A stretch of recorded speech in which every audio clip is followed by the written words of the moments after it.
5. Don Juan inquired periodically, in a casual way, about the state of my datura plant. In the year that had elapsed from the time I replanted the root, the plant had grown into a large bush. It had seeded and the seed pods had dried. And Don Juan judged it was time for me to learn more about the devil's weed. Sunday, January 27, 1963. Today Don Juan gave me the preliminary information on the second portion of the datura root, the second step in learning the tradition. He said the second portion of the root was the real beginning of learning. In comparison with it, the first portion was like child's play. The second portion had to be mastered, it had to be intaken at least 20 times, he said, before one could go on to the third step. I asked, what does the second portion do? The second portion of the devil's weed is used for seeing. With it, a man can soar through the air to see what is going on at any place he chooses. Can a man actually fly through the air, Don Juan? Why not? As I have already told you, the devil's weed is for those who seek power. The man who masters the second portion can use the devil's weed to do unimaginable things to gain more power. What kind of things, Don Juan? I can't tell you that. Every man is different. Monday, January 28, 1963. Don Juan said, if you complete the second step successfully, I can show you only one more step.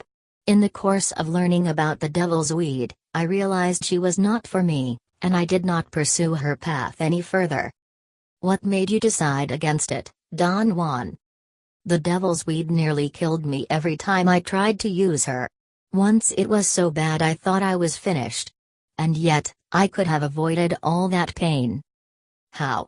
Is there a special way to avoid pain? Yes, there is a way. Is it a formula, a procedure, or what? It is a way of grabbing onto things. For instance, when I was learning about the devil's weed I was too eager. I grabbed onto things the way kids grab onto candy. The devil's weed is only one of a million paths. Anything is one of a million paths, un camino entre candidates to caminos. Therefore you must always keep in mind that a path is only a path. If you feel you should not follow it, you must not stay with it under any conditions. To have such clarity you must lead a disciplined life. Only then will you know that any path is only a path, and there is no affront, to oneself or to others, in dropping it if that is what your heart tells you to do. But your decision to keep on the path or to leave it must be free of fear or ambition. I warn you. Look at every path closely and deliberately. Try it as many times as you think necessary. Then ask yourself, and yourself alone, one question. This question is one that only a very old man asks.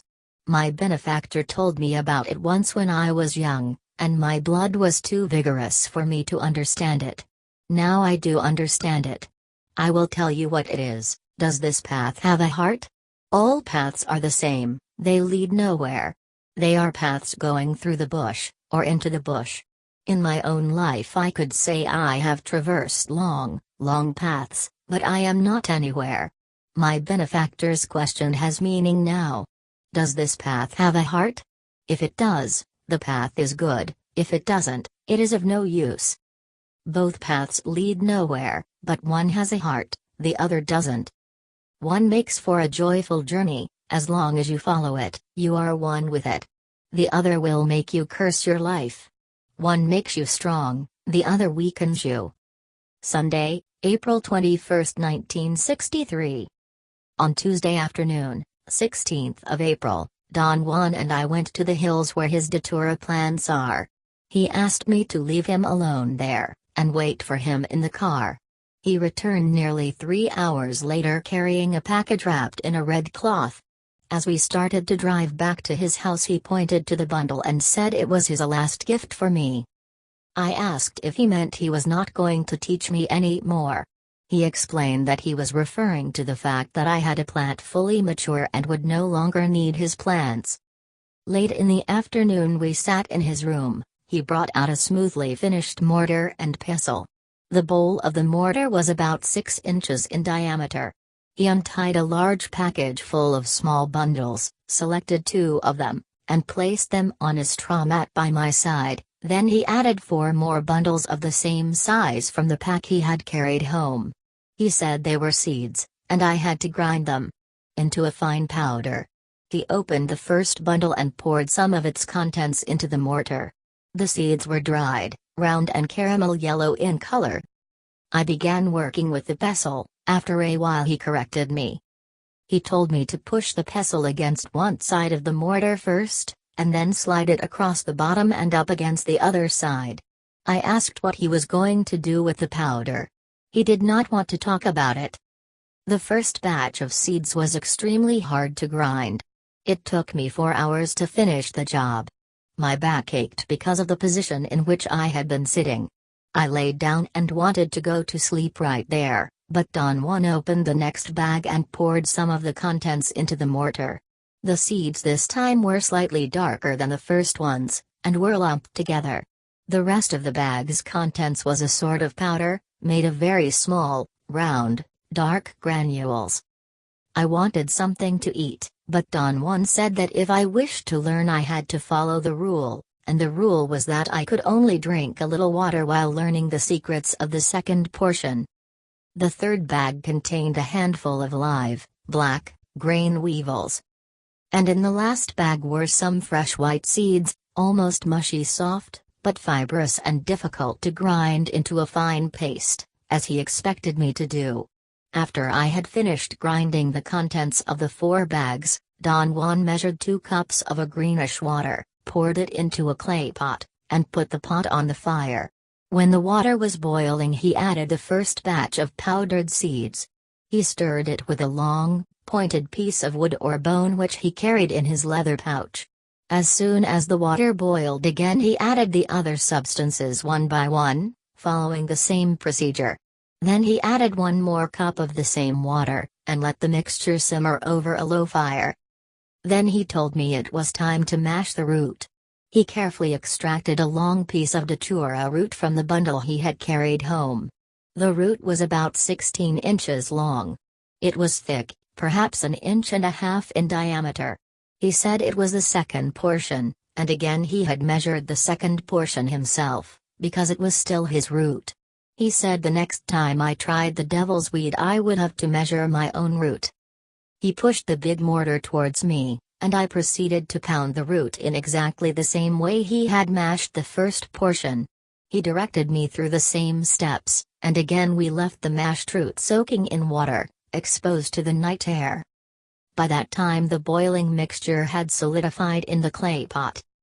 Don Juan took the pot from the fire, placed it inside a hanging net, and hooked it to a beam in the middle of the room. About 8 o'clock in the morning of 17th of April, Don Juan and I began to leach the root extract with water. It was a clear, sunny day, and Don Juan interpreted the fine weather as an omen that the devil's weed liked me. He said that with me around he could remember only how bad she had been with him. The procedure we followed in leaching the root extract was the same I had observed for the first portion. By late afternoon, after pouring out the top water for the 8th time, there was a spoonful of a yellowish substance in the bottom of the bowl. We returned to his room where there were still 2 little sacks he had not touched. He opened one, slid his hand inside, and wrinkled the open end around his wrist with the other hand. He seemed to be holding something, judging by the way his hand moved inside the bag. Suddenly, with a swift movement, he peeled the bag off his hand like a glove, turning it inside out, and shoved his hand close to my face. He was holding a lizard. Its head was a few inches from my eyes. There was something strange about the lizard's mouth. I gazed at it for a moment and then recoiled involuntarily. The lizard's mouth was sewed up with root stitches. Don Juan ordered me to hold the lizard in my left hand. I clutched it, it wriggled against my palm.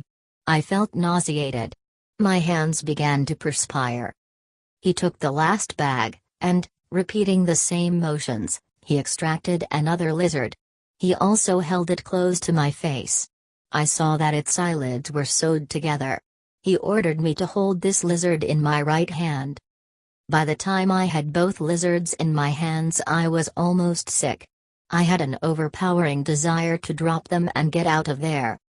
"Don't squeeze them," he said, and his voice brought me a sense of relief and direction. He asked what was wrong with me. He tried to be serious, but couldn't keep a straight face and laughed. I tried to ease my grip, but my hands were sweating so profusely that the lizards began to wriggle out of them. Their sharp little claws scratched my hands, producing an incredible feeling of disgust and nausea. I closed my eyes and clenched my teeth. One of the lizards was already sliding onto my wrist. All it needed was to yank its head from between my fingers to be free. I had a peculiar sensation of physical despair, of supreme discomfort. I growled at Don Juan, between my teeth, to take the damn things off me. My head shook involuntarily. He looked at me curiously. I growled like a bear, shaking my body. He dropped the lizards into their bags and began to laugh. I wanted to laugh also, but my stomach was upset. I lay down. I explained to him that what had affected me was the sensation of their claws on my palms. He said there were lots of things that could drive a man mad, especially if he did not have the resolution, the purpose, required for learning, but when a man had a clear, unbending intent, feelings were in no way a hindrance, for he was capable of controlling them. Don Juan waited a while and then, going through the same motions, handed me the lizards again. He told me to hold their heads up and rub them softly against my temples, as I asked them anything I wanted to know. I did not understand at first what he wanted me to do. He told me again to ask the lizards about anything I could not find out for myself. He gave me a whole series of examples. I could find out about persons I did not see ordinarily, or about objects that were lost, or about places I had not seen. Then I realized he was talking about divination. I got very excited. My heart began to pound. I felt that I was losing my breath. He warned me not to ask about personal matters this first time. He said I should think rather of something that had nothing to do with me. I had to think fast and clearly because there would be no way of reversing my thoughts. I tried frantically to think of something I wanted to know. Don Juan urged me on imperiously, and I was astonished to realize I could think of nothing I wanted to ask the lizards. After a painfully long wait, I thought of something. Some time earlier, a large number of books had been stolen from a reading room. It was not a personal matter, and yet I was interested in it. I had no preconceived ideas about the identity of the person, or persons, who had taken the books. I rubbed the lizards against my temples, asking them who the thief was. After a while, Don Juan put the lizards inside their bags, and said that there were no deep secrets about the root and the paste.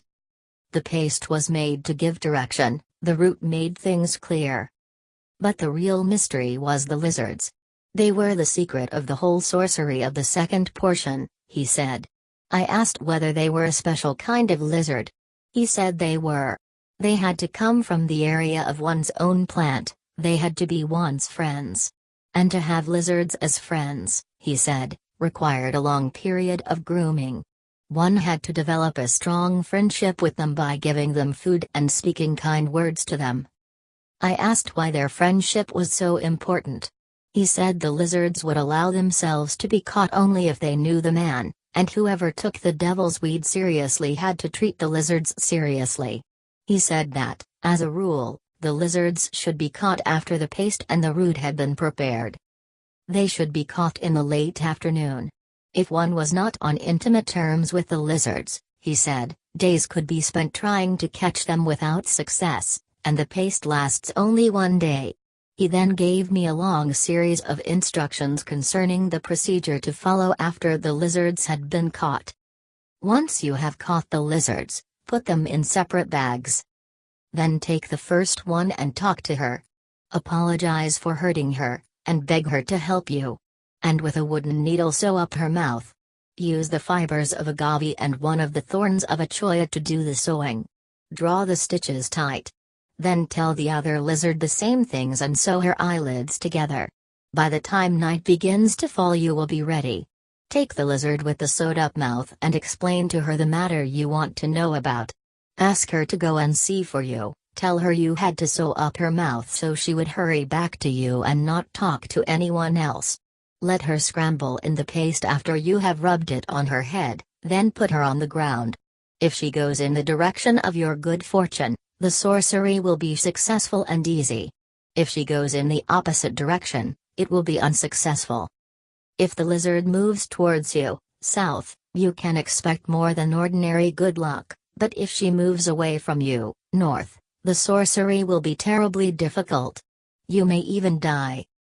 So if she moves away from you, that is a good time to quit. At this point you can make the decision to quit. If you do, you will lose your capacity to command the lizards, but that is better than losing your life. On the other hand, you may decide to go ahead with the sorcery in spite of my warning. If you do, the next step is to take the other lizard and tell her to listen to her sister's story, and then describe it to you. But how can the lizard with the sewed-up mouth tell me what she sees? Wasn't her mouth closed to prevent her from talking? Sewing up her mouth prevents her from telling her story to strangers. People say lizards are talkative, they will stop anywhere to talk. Anyway, the next step is to smear the paste on the back of her head, and then rub her head against your right temple, keeping the paste away from the center of your forehead. At the beginning of your learning, it is a good idea to tie the lizard by its middle to your right shoulder with a string. Then you won't lose her or injure her. But as you progress and become more familiar with the power of the devil's weed, the lizards learn to obey your commands and will stay perched on your shoulder. After you have smeared the paste on your right temple with the lizard, dip the fingers of both hands into the gruel, first rub it on both temples and then spread it all over both sides of your head.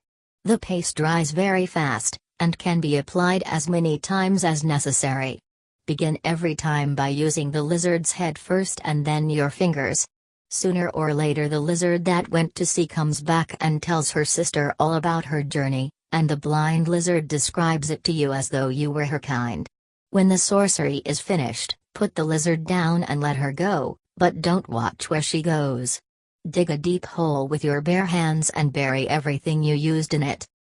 About 6 p.m. Don Juan scooped the root extract out of the bowl onto a flat piece of shale. There was less than a teaspoon of a yellowish starch.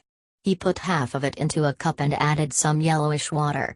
He rotated the cup in his hand to dissolve the substance. He handed me the cup and told me to drink the mixture.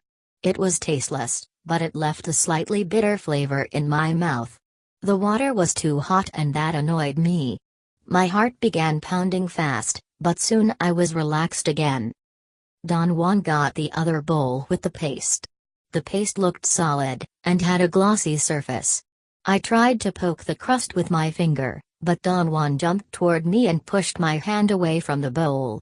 He became very annoyed. He said it was very thoughtless of me to try that, and if I really wanted to learn there was no need to be careless. This was power, he said, pointing to the paste, and nobody could tell what kind of power it really was. It was bad enough that we had to tamper with it for our own purposes, a thing we cannot help doing because we are men, he said, but we should at least treat it with the proper respect.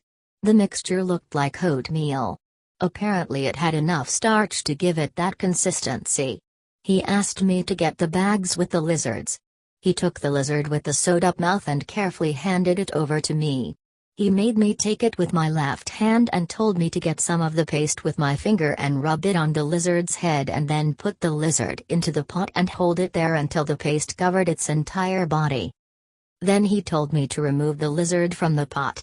He picked up the pot and led me to a rocky area not too far from his house. He pointed to a large rock and told me to sit in front of it, as if it were my datura plant, and, holding the lizard in front of my face, to explain to her again what I wanted to know, and beg her to go and find the answer for me. He advised me to tell the lizard I was sorry I had to cause her discomfort, and to promise her I would be kind to all lizards in return. And then he told me to hold her between the third and fourth fingers of my left hand, where he had once made a cut, and to dance around the rock doing exactly what I had done when I replanted the root of the devil's weed, He asked me if I remembered all I had done at that time. I said I did. He emphasized that everything had to be just the same, and if I did not remember I had to wait until everything was clear in my mind. He warned me with great urgency that if I acted too quickly, without deliberation, I was going to get hurt. His last instruction was that I was to place the lizard with the sewed-up mouth on the ground and watch where she went, so that I could determine the outcome of the experience. He said I was not to take my eyes away from the lizard, even for an instant, because it was a common trick of lizards to distract one and then dash away. It was not quite dark yet. Don Juan looked at the sky. "I will leave you alone," he said, and walked away. I followed all his instructions and then placed the lizard on the ground. The lizard stood motionless where I had put it. Then it looked at me, and ran to the rocks towards the east and disappeared among them. I sat on the ground in front of the rock, as though I were facing my plant. A profound sadness overtook me. I wondered about the lizard with its sewed-up mouth. I thought of its strange journey and of how it looked at me before it ran away. It was a weird thought, an annoying projection. In my own way I too was a lizard, undergoing another strange journey. My fate was, perhaps, only to see. At that moment I felt that I would never be able to tell what I had seen. It was very dark by then. I could hardly see the rocks in front of me. I thought of Don Juan's words, "The twilight, there's the crack between the worlds." After long hesitation I began to follow the steps prescribed. The paste, though it looked like oatmeal, did not feel like oatmeal. It was very smooth and cold. It had a peculiar, pungent smell. It produced a sensation of coolness on the skin and dried quickly. I rubbed my temples 11 times, without noticing any effect. I tried very carefully to take account of any change in perception or mood, for I did not even know what to anticipate. As a matter of fact, I could not conceive the nature of the experience, and kept on searching for clues. The paste had dried up and scaled off my temples. I was about to rub some more of it on when I realized I was sitting on my heels in Japanese fashion. I had been sitting cross-legged and did not recall changing positions. It took some time to realize fully that I was sitting on the floor in a sort of cloister with high arches. I thought they were brick arches, but upon examining them I saw they were stone. This transition was very difficult. It came so suddenly that I was not ready to follow.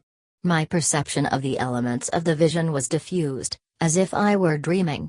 Yet the components did not change.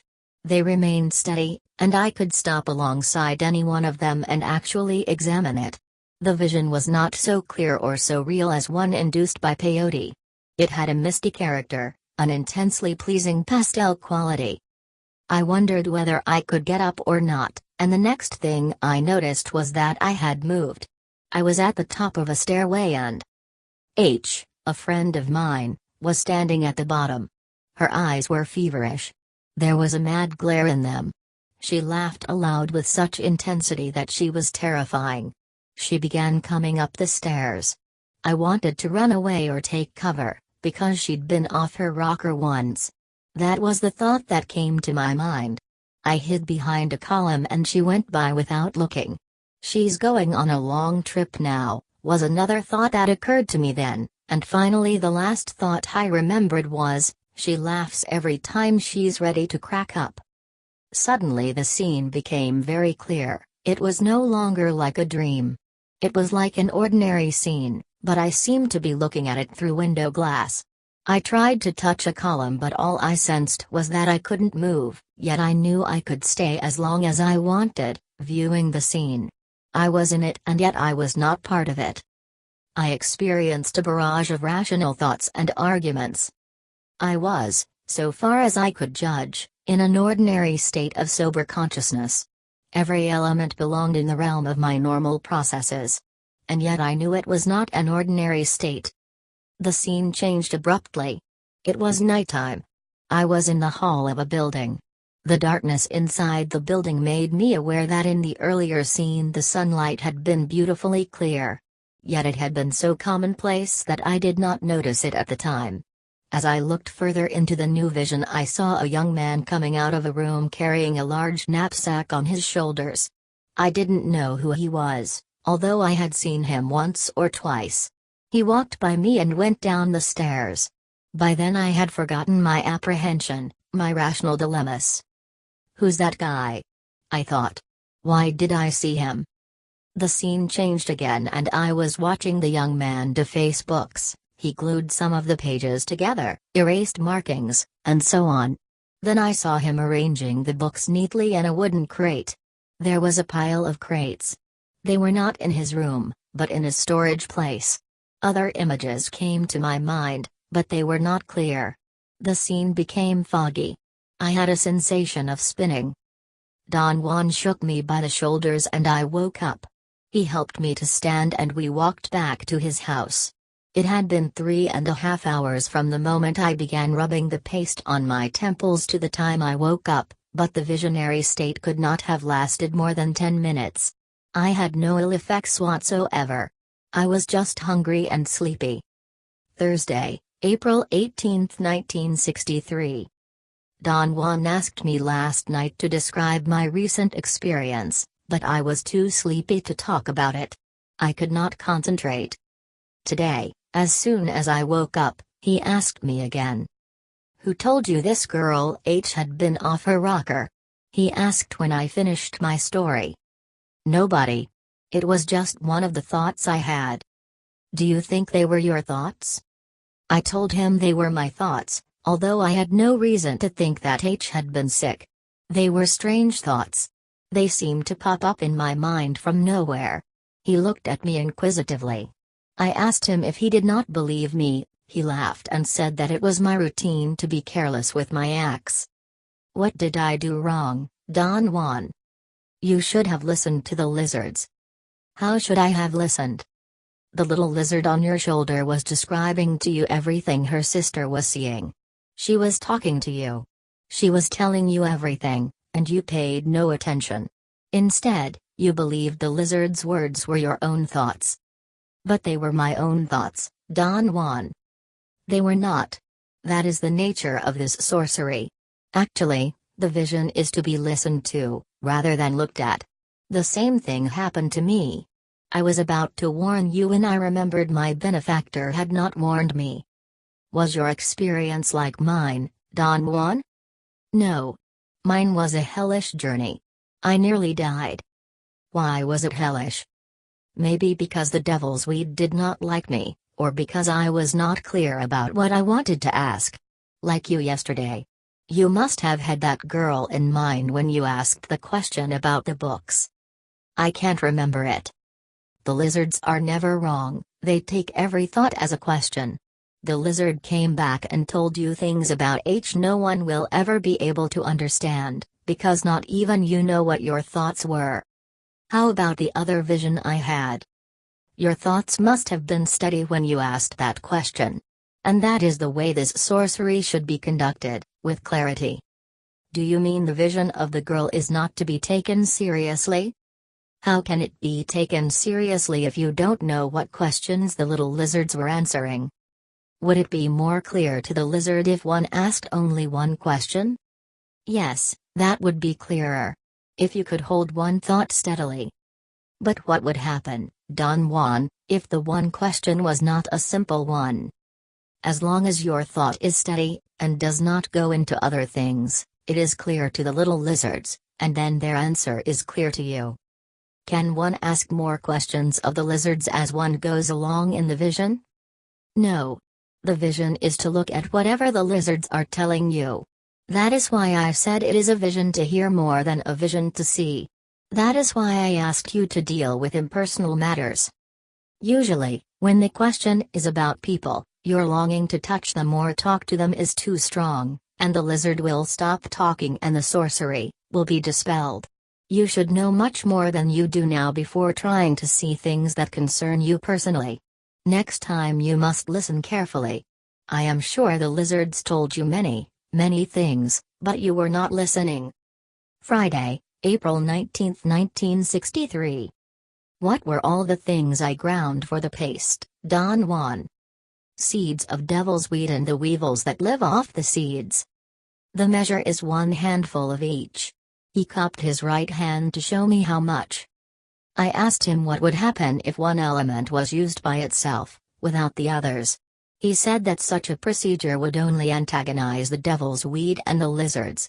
You must not antagonize the lizards, he said, for the next day, during the late afternoon, you must return to the side of your plant. Speak to all lizards and ask the 2 that helped you in the sorcery to come out again. Search all over until it is quite dark. If you can't find them, you must try it once more the next day. If you are strong, you will find both of them, and then you have to eat them, right there.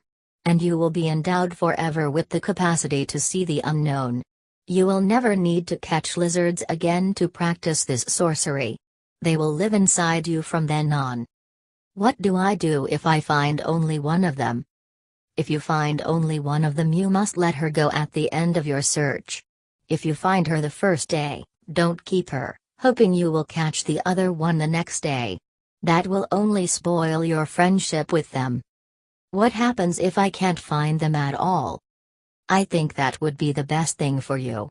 It implies that you must catch 2 lizards every time you want their help, but it also implies that you are free. What do you mean, free? Free from being the slave of the devil's weed. If the lizards are to live inside you, the devil's weed will never let you go. Is that bad? Of course it is bad. She will cut you off from everything else. You will have to spend your life grooming her as an ally. She is possessive. Once she dominates you, there is only one way to go, her way. What if I find that the lizards are dead? If you find one or both of them dead, you must not attempt to do this sorcery for some time. Lay off for a while. I think this is all I need to tell you. What I have told you is the rule. Whenever you practice this sorcery by yourself, you must follow all the steps I have described while you sit in front of your plant. One more thing. You must not eat or drink until the sorcery is finished.